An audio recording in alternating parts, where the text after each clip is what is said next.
ദൈവത്തിന് സ്തുതി, ദൈവത്തിന് സ്തോത്രം, ദൈവത്തിന് മഹത്വം. കർത്താവായ യേശു ക്രിസ്തുവിൻ്റെ സ്നേഹം നിറഞ്ഞ നാമത്തിൽ നിങ്ങൾക്ക് ഓരോരുത്തർക്കും എൻ്റെ എളിയ സ്നേഹവന്ദനം. നാം ഏലിയാവിനെക്കുറിച്ചും ഏലീശയെക്കുറിച്ചും ചിന്തിച്ചു വരികയായിരുന്നു. ഏലിയാവ് ചോദിച്ച ഒരു ചോദ്യം, ഏലീശായുടെ മറുപടി, വീണ്ടും ഏലിയാവ് അതിന് കൊടുത്തതായ തുടർ മറുപടി, ഇത്രയും നാം ചിന്തിക്കുകയായിരുന്നു. ഏലിയാവിൻ്റെ ശുശ്രൂഷ ഏകദേശം തീരാറായി. അത് തൻ്റെ ശിഷ്യനായ ഏലീശയ്ക്ക് മനസ്സിലായി. ഈ അവസാന കാലഘട്ടത്തിൽ ദൈവം ഏലിയാവിനെ എടുത്തുകൊള്ളുമെന്ന് ഏലീശയ്ക്ക് മനസ്സിലായി. ഏലീശ ഏലിയാവിനെ വിട്ടുകളയാതെ ഇങ്ങനെ പിന്തുടരുകയാണ്. ഒരു പകർച്ച കിട്ടണം. പ്രിയപ്പെട്ടവരെ, പകർച്ചകൾ ആത്മീയ ഗോളത്തിലുണ്ട്. ഒരു ദൈവദാസനിൽ നിറഞ്ഞു നിൽക്കുന്ന പരിശുദ്ധാത്മാവിൻ്റെ അഭിഷേകം ഒരുക്കമുള്ള, ദാഹമുള്ള, വിനയമുള്ള, എളിമയുള്ള, ദൈവവേല ചെയ്യാൻ ദാഹിക്കുന്ന ദൈവമക്കളിലേക്ക് ദൈവം പകർന്നു കൊടുക്കും. ഇത് വേദപുസ്തക ചരിത്രമാണത്. ഇമ്പാർട്ടേഷൻ എന്ന് ഇംഗ്ലീഷിൽ പറയും. ഇമ്പാർട്ടേഷൻ, പകർച്ച, പകർന്നു കൊടുക്കുക. സ്പിരിച്വൽ ഇമ്പാർട്ടേഷൻ, ഹോളി സ്പിരിറ്റിൻ്റെ ഇമ്പാർട്ടേഷനുണ്ട്, വചനത്തിൻ്റെ ഇമ്പാർട്ടേഷനുണ്ട്. കർത്താവിന് സ്തോത്രം. ചില കാഴ്ചപ്പാടുകളുടെ ഇമ്പാർട്ടേഷനുണ്ട്, വലിയ കാഴ്ചപ്പാടുകൾ. എന്താ കാഴ്ചപ്പാട്? എൻ്റെ സഭ, എൻ്റെ കൂട്ടം, എൻ്റെ ദൈവദാസന്മാർ, എൻ്റെ കൂട്ടായ്മയിലുള്ളവർ, ഇത് മാത്രം ചിന്തിക്കുന്ന ചില ഇടുങ്ങിയ ചിന്താഗതിയുള്ള മനുഷ്യഹൃദയങ്ങളിൽ കർത്താവ് വിശാലത കൊടുക്കും. അതൊരു കാഴ്ചപ്പാടാണ്. യേശുവിൻ്റെ രക്തത്താൽ വീണ്ടെടുക്കപ്പെട്ട ദൈവമക്കളെല്ലാം ക്രിസ്തുയേശുവിൽ ഒന്ന്. ഒരു രക്തം കൊണ്ട് വീണ്ടെടുത്തു. യേശു ക്രിസ്തുവിൻ്റെ ഒരു യാഗം, ആ പരമയാഗം കൊണ്ട് വീണ്ടെടുപ്പ് നടന്നു. കർത്താവിന് സ്തോത്രം. യേശുവിൻ്റെ ആ ഒരു വചനം, ആ ഒരേ ഒരു വചനം കൊണ്ട്, ആ വചനം, ദാറ്റ് മീൻസ് ദ ബൈബിൾ, ആ ബൈബിൾ എന്ന വചനം കൊണ്ട് മനുഷ്യരോട് ഇടപെട്ടു. അവന് പാപബോധവും കുറ്റബോധവും കൊടുക്കുന്നു, അനുതാപം കൊടുക്കുന്നു. അങ്ങനെ എല്ലാം പ്രവർത്തിക്കുന്ന ദൈവം രക്ഷിക്കപ്പെടുന്ന ഓരോ മനുഷ്യരെയും കർത്താവ് സഭയോട് ചേർക്കുമെന്നുള്ള വലിയ കാഴ്ചപ്പാട്. ഈ ഭൂമിയിൽ യേശുവിൻ്റെ രക്തത്താൽ വീണ്ടെടുക്കപ്പെട്ട എല്ലാവരും മരിച്ച നിത്യതയിൽ നിത്യസ്വർഗത്തിൽ എത്തപ്പെടുമെന്നുള്ളതായ, ഒരേ സ്വർഗത്തിൽ എത്തപ്പെടുമെന്നുള്ളതായ ചിന്ത. ക്രിസ്തുവിൽ മരിക്കണം. ക്രിസ്തുവിൽ മരിച്ചവർ മുമ്പേ ഉയർത്തെഴുന്നേൽക്കും. ജീവനോടെ ശേഷിച്ച ക്രിസ്തുവിൽ ജീവിച്ചവര്, ജീവിച്ചുകൊണ്ടിരിക്കുന്നവര് കർത്താവിനെ എതിരേൽപ്പാൻ മേഘങ്ങളിൽ എടുക്കപ്പെടും. എല്ലാവരും ഒരുമിച്ച് കൂടും. ഇങ്ങനെയുള്ള വലിയ വലിയ കാഴ്ചപ്പാടുകൾ, വിശാലത, ഈ കാഴ്ചപ്പാടുകൾ പോലും മറ്റുള്ളവർക്ക് പകർന്നു കൊടുക്കപ്പെടും. പ്രിയപ്പെട്ടവരെ, ഇമ്പാർട്ടേഷൻ. ഏലീശയ്ക്ക് ഇമ്പാർട്ടേഷനിൽ വിശ്വാസം ഉണ്ടായിരുന്നു. കർത്താവിന് സ്തോത്രം. അതുകൊണ്ട് ഇമ്പാർട്ടേഷൻ മാത്രം പറഞ്ഞുകൊണ്ട് നമ്മൾ നിൽക്കരുത്. എൻ്റെ ജീവിതത്തിൽ പ്രാർത്ഥിക്കുകയില്ല, ദാഹിക്കുകയില്ല, അതിന് കൊതിക്കുകയില്ല, വില കൊടുക്കുകയില്ല. ആ ഇമ്പാർട്ടേഷൻ പകർന്ന് കിട്ടിക്കോട്ടെ എന്ന് മാത്രം പറഞ്ഞ് നടക്കുന്നതും ശരിയായ ഒരു പ്രവണതയല്ല. കർത്താവിന് സ്തോത്രം. എല്ലാം വചനത്തിലുണ്ട് പ്രിയരെ. ഏലീശ ഏലിയാവിൻ്റെ പിന്നാലെ നടക്കുകയാണ്. നാം വായിക്കുമ്പോൾ അത്ഭുതപ്പെട്ടു പോകും. രാജാക്കന്മാർ 2-ാമത്തെ പുസ്തകം 2-ാം അധ്യായം 1-ാമത്തെ വാക്യം, യഹോവ ഏലിയാവിനെ ചുഴലിക്കാറ്റിലൂടെ സ്വർഗത്തിലേക്ക് എടുത്തുകൊള്ളുവാൻ ഭാവിച്ചിരിക്കുമ്പോൾ ഏലിയാവ് എലീശയോട് കൂടെ ഗിൽഗാലിൽ നിന്ന് പുറപ്പെട്ടു. ഏലിയാവ് എലീശയോട്, നീ ഇവിടെ താമസിച്ചുകൊള്ളുക, യഹോവ എന്നെ ബേഥേലിലേക്ക് അയച്ചിരിക്കുന്നു എന്ന് പറഞ്ഞു. ഗിൽഗാലിലാണ് ഇപ്പോൾ രണ്ടുപേരും.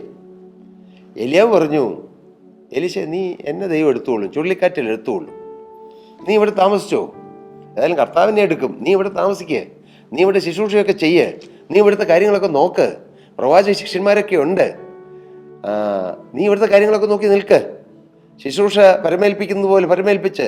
കൊള്ളാം, സീനിയർ പാസ്റ്റർ പോവുകയാണ്, ജൂനിയറായ എനിക്ക് പ്രവർത്തിക്കാനൊരു നല്ല അവസരം, ഞാനങ്ങ് ഏറ്റെടുത്ത് ശക്തമായിട്ട് ചെയ്യാം. അങ്ങനെയല്ല ഏലീശ ചിന്തിച്ചത്. പറഞ്ഞു, ഞാൻ ബേഥേലിലേക്ക് ദൈവം എന്നെ അയച്ചിരിക്കുന്നു എന്ന് പറഞ്ഞു. അപ്പോൾ എലീശ പറയുകയാണ്, എലീശ അവനോട്, യഹോവയാണ്, നിന്റെ ജീവനാണ്, ഞാൻ നിന്നെ വിടുകയില്ല എന്ന് പറഞ്ഞു. ദൈവത്താണ്, ഞാൻ നിന്നെ പിൻവിട്ട് പോവുകയില്ല, എനിക്ക് ഇമ്പാർട്ടേഷൻ വേണം, നിന്റെ മേലുള്ള ആത്മാവിൻ്റെ ഇരട്ടി പങ്ക് എനിക്ക് വേണം. അതിനുവേണ്ടി ഏലീശ ഏലിയാവിൻ്റെ പിന്നാലെ നടക്കുകയാണ്. അങ്ങ് ഗിൽഗാലിൽ നിന്നും ബേഥേൽ വരെ പോവുകയാണ്.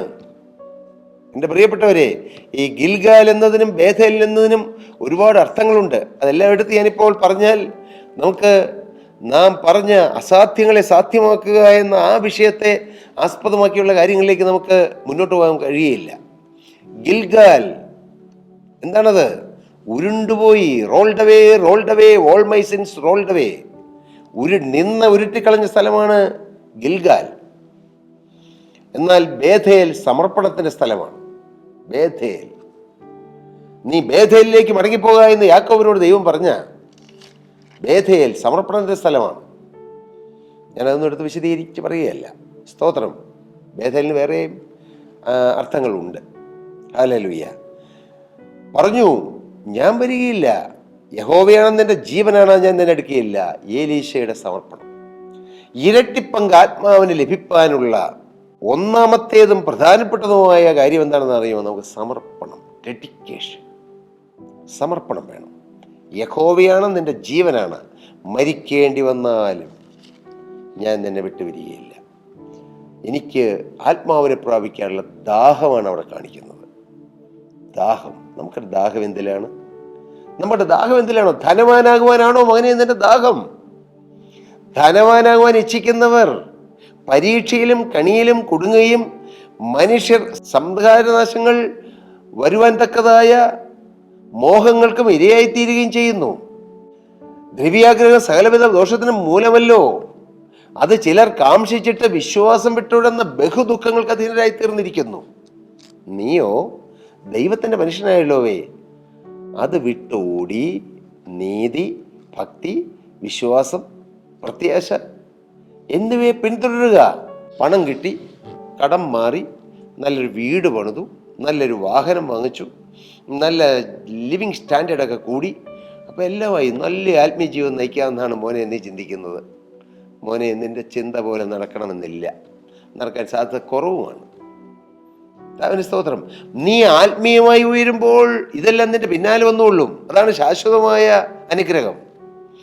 എല്ലാ നന്മയും എല്ലാ ഭൗതിക അനുഗ്രഹങ്ങളും വന്നതിന് ശേഷം ഞാൻ ആത്മീയ നിലവാരത്തിൽ ഉയർന്നുകൊള്ളാമെന്നാണ് മനുഷ്യന്റെ ചിന്ത. അത് ജഡീക ചിന്തയാണ്. എന്നാൽ തിരിച്ചാണ്, കർത്താവ് തിരിച്ചാണ് ആഗ്രഹിക്കുന്നത്. നിന്റെ ആത്മാവ് ശുഭമായിരിക്കുന്ന പോലെ നീ സകലത്തിലും ശുഭമായി സുഖമായിരിക്കണം.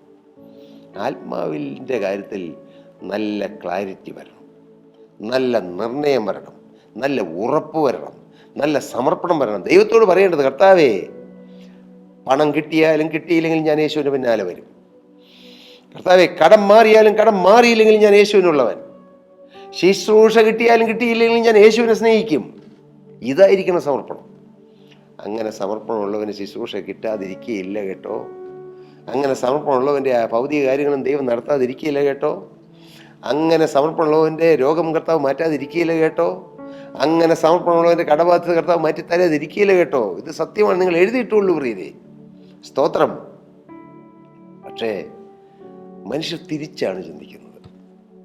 പക്ഷെ ദൈവം ആഗ്രഹിക്കുന്നത് മറിച്ചാണ്. എലീശ ഏലിയാവിനോട് പറയുകയാണ്, എനിക്ക് മറ്റൊന്നുമല്ല വിഷയം, ഞാൻ അങ്ങ് വിട്ടുപിരികയില്ല, മരിക്കേണ്ടി വന്നാലും വിട്ടുപിരികയില്ല, മരണത്താലല്ലാതെ നാം തമ്മിൽ വിട്ടുപിരിയില്ല. പണ്ട് രൂത്ത് എന്ന് പറയുന്ന മോവാബിയ പെൺകുട്ടി നാം ചിന്തിച്ചതാണ്. ആ മോവാബിയ പെൺകുട്ടി ഒരു മോവാബിനോ അമ്മോനോ യഹോവയുടെ സഭയിൽ പ്രവേശിക്കരുത്, അവൻ്റെ 10ാം തലമുറ പോലും ഒരു നാൾ യഹോവയുടെ സഭയിൽ പ്രവേശിക്കരുതെന്നുള്ള കഠിനമായ ദൈവിക പ്രമാണം മുഴുവൻ മാറ്റി എഴുതി. ഏത്? രൂത്തിന്റെ സമർപ്പണം. എന്താ സമർപ്പണം? നിന്റെ ദൈവം എൻ്റെ ദൈവം, നിന്റെ ജനം എൻ്റെ ജനം, മരണത്തല്ലല്ലാതെ ഞാൻ തന്നെ വിട്ടുപിരികയില്ല. എൻ്റെ പ്രിയരെ, അങ്ങനെ ഒരു സമർപ്പണം ഉണ്ടോ നിങ്ങൾക്ക്? ആഴമേറിയ സമർപ്പണം എന്ന് പറയും. എൻ്റെ യേശുവിനെ വിട്ടുപിരിഞ്ഞ ഒരു കാര്യം വേണ്ട. യേശു ഇല്ലാത്ത മാന്യത എനിക്ക് വേണ്ട, യേശു ഇല്ലാത്ത സമ്പത്ത് എനിക്ക് വേണ്ട, യേശു പ്രസാദിക്കാത്ത ഒരു കുടുംബ ബന്ധം എനിക്ക് വേണ്ട, യേശു പ്രസാദിക്കാത്ത ഒരു വിവാഹം എനിക്ക് വേണ്ട. നിങ്ങൾക്കങ്ങനെ ചിന്തയുണ്ടോ? യേശു പ്രസാദിക്കാത്ത ഒരു കുടുംബ ബന്ധം വേണ്ട. പ്രിയ മകളെ, നീ സ്വന്തമായി ചിലതെല്ലാം തിരഞ്ഞെടുത്ത് നിന്റെ സ്വന്തം ഇഷ്ടം, നിന്റെ സ്വന്തം താല്പര്യം, നീ സ്വന്തത്തിൽ മാത്രം അടിയറയിട്ട് നീ ചില പുരുഷന്മാരെ നിന്റെ ഹൃദയത്തിൽ വെച്ച് പൂജിക്കുന്നില്ലേ? ഒരു പുരുഷനെ നീ ഹൃദയത്തിൽ വെച്ച് പൂജിക്കുന്നില്ലേ? നിന്റെ ദൈവത്തിൻ്റെ ഇഷ്ടമെന്ന് നീ ചിന്തിച്ചോ? നിന്റെ മാതാപിതാക്കളുടെ ഇഷ്ടം എന്തെന്ന് ചിന്തിച്ചോ?